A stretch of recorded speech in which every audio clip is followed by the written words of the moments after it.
Magandang buhay! Today's recipe, isang masarap na merienda, masarap na pulutan, pero napakasarap na gawing ulam. Magluluto tayo ng pork belly na ginawa nating dinuguan. Magpainit lang ng konting mantika sa ating kaserola na paglulutuan, tapos gisa muna natin yung ating luya. Yung luya natin ay hiniwa lang natin yung maliliit na dice. Sangkot yan natin mga 20 to 30 seconds. Tapos sunod na natin yung ating bawang, at yung bawang natin ay tinadtad natin ng pinong-pino nang sa ganon lumabas talaga yung lasa ng ating bawang. Sangkot yan natin mga 40 seconds or hanggang maging light brown. Tapos pag okay na yung ating luya at saka yung bawang, sunod na natin yung ating sibuyas na puti. At hiniwa lang natin yan sa dice. Ngayon, pag medyo mahal yung sibuyas na puti sa lugar nyo, pwede naman kayo gumamit lang ng ordinaryong sibuyas, yung kulay violet. Sangkotsa natin yung ating sibuyas siguro mga 1 minuto para mag-iba yung appearance at lumabas yung bango nito. Then after 1 minute, lagay na natin yung ating karne. At gumamit pala ako rito ng pork belly. At hiniwa lang natin yan ng maliliit na cubes. Ngayon, medyo kakaiba kasi puro karne at taba yung ating dinuguan. Kasi dito sa Dubai, medyo mahirap maghanap ng mga internal parts. So, nagkikrave ako ng dinuguan. So, ginawa ko, pork belly na lang yung ginamit ko. Sinangkotsa natin yung ating pork belly for about 10 minutes hanggang maging brown. Tapos lagyan muna natin to ng ating crushed black pepper. Lagyan natin ng patis. At pag ako kasi nagdinuguan, naglalagay ako ng konting toyo. Ngayon, optional lang yung soy sauce natin. Kung ayaw nyo lagyan, pwede din naman. Pero padagdag ng sarap yan. Tapos tuloy-tuloy lang natin yung sangkotsa natin hanggang ma-absorb ng ating pork belly yung ating mga seasoning na nilagay. For another 5 minutes. Moderate flame lang yung gagamitin natin.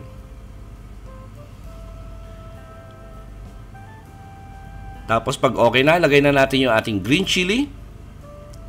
Ngayon gumamit po ako rito ng Thai chili na kulay green. Ngayon kung gusto nyo ng mas maanghang, pwede kayong maglagay ng siling labuyo. Tapos lagyan na natin to ng sabaw. Lalagay lang ako rito ng mga 3 baso. Tamang-tama lang yan. At pag ako kasi nagdinuguan, medyo masabaw talaga. So takpan natin to. Palambutin natin yung ating pork belly. Siguro mga 40 minutes. After 40 minutes, haluin natin. Pag medyo matigas pa, extend nyo lang ng konti yung inyong cooking time. Lagyan na natin to ng asin. Tapos lagay natin yung ating tanglad. Lagyan natin ng broth cube para ma-improve pa natin yung lasa ng ating sabaw. Tapos continuous na natin yung pagpapakulo hanggang lumambot yung ating pork belly. Pag lumambot na yung ating pork belly, konti na rin yung ating sabaw. Tanggalin na natin yung ating tanglad para hindi na natin kailangan yung aroma ng ating tanglad nandun na sa ating sabaw. Tapos lagay na natin yung ating sukang paumbong. And by the way, para sa kompleto at tamang timbang ng ating recipe, sinulat ko po sa description box. Pag naglagay na tayo ng suka, mga 2 minutes huwag nating haluin. At huwag na rin nating takpan. Then after 2 minutes, haluin natin to. At continuous lang natin yung simmer for at least another 3 minutes para maluto yung suka natin. Tapos gagawin natin dito ay papatayin natin yung apoy. Pag pinatay na natin yung apoy, lagay na natin yung ating dugo. Yung purpose kung bakit pinatay lang natin para hindi mabigla or mamuo bigla yung ating dugo. At medyo marami yung dugo na nilagay ko rito. Kaya kasi pag ako nagluto ng dinuguan, medyo masabaw. Kasi gusto ko yung sausawan niya ng pandesal o di kaya ng puto. Nako, napakasarap. Tuloy-tuloy lang natin yung halo nito. Tapos takpan natin, bring to boil lang natin.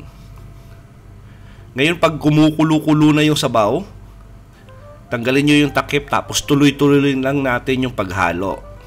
At maganda yan pag tuloy-tuloy kasi nagiging smooth yung sabaw natin, yung consistency niya nagiging thick or nagiging makapal. At simmer natin yan for 10 minutes para masigurado talaga natin na luto yung ating dugo. Kaya tuloy-tuloy nating hinahalo. Na-imagine nyo na ba yung sarap ng ating pork belly dinuguan? Ako, try nyo kasi hindi masyadong malangsa to at medyo walang amoy kasi pork belly yung ginamit natin. At sigurado po akong nagustuhan nyo yung recipe natin sa araw na to. Please like and share this video. Tapos kung bago kayo sa ating kusina, please don't forget to subscribe at pindutin yung notification bell para updated kayo sa mga susunod pa nating masasarap na recipe. Salamat sa panonood at ito ang Kusina ni Dan Levy.